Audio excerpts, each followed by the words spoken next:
Okay, y'all, I am in my backyard. I've got my hydration here. This is the watermelon lime, just ingredients, electrolytes, and I'm about to go do some work in my garden. I'm going to show you guys what's going on with it and kind of what my plan is. So as you can see, this mint has really taken over. So I have an empty garden bed and I was like, maybe I will just move some of that mint so that it's not taking up this space, which I had 3 strawberry plants, I want to say. So one of them is totally fine. The mint hasn't gotten over there yet. Then I have this small one and there's another one over here, but I feel like the mint is just taking over. So I'm thinking I'm gonna move this to my other garden bed, which I'll show you in a moment. So for those of you who don't remember, this was my spinach garden bed. Unfortunately, that did not work out. Between the dog and maybe birds, I think the seeds are basically got eaten up. So I'm thinking that I might move the mint into this garden bed because it can basically just have free reign.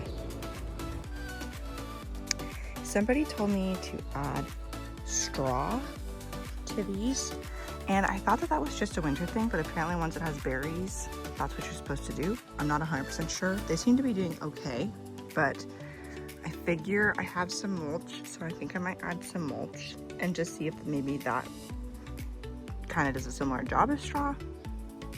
Okay, and the big project is this, which is my tomato area.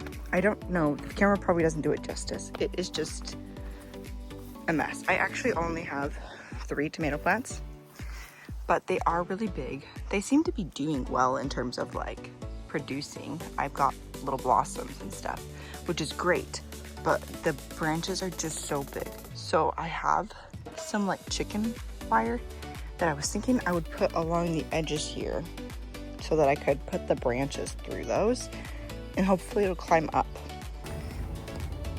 So I added some mulch in there and hopefully that will help with any potential hydration issues. So I just basically have been pulling them up and I'm gonna plant them back in. I figure mint is pretty resilient. It grows very well. So hopefully I should just be able to plant this and it'll grow. All right, so basically I took some chicken wire here and I just cut that, and I didn't cut it into like super huge sections. I didn't even cut it into the full length for what I have on each side. So my garden beds are 4x4, but I basically just cut like maybe a 6 to 8 inch or maybe a little bit more and stuck those in where I thought that they were going to be useful. So I did have some previous ties that I was trying to stake the plants to. So I undid those and then I was trying to like unwind my branches and keep them back long enough for me to put the stakes in. My tomato plants had gotten really bushy, and part of this is like I didn't do probably what I should have done when the plants were smaller and staked them and trimmed them and did the things that I should have done. But so at this point I was just like trying to get everything kind of in a good spot, not everything, but some of it, so that I could actually put the chicken wire down so that it could be a support for the plants. And I didn't get them like super deep. Ideally I would have gotten them deeper. Ideally I would have done this before I planted the tomato plants, but this has been a good learning process for me to know for future years what I should have done. And I kind of like had to dig around a bit, put the stakes in, and then put the dirt back in and kind of like plant the chicken wire, so to speak.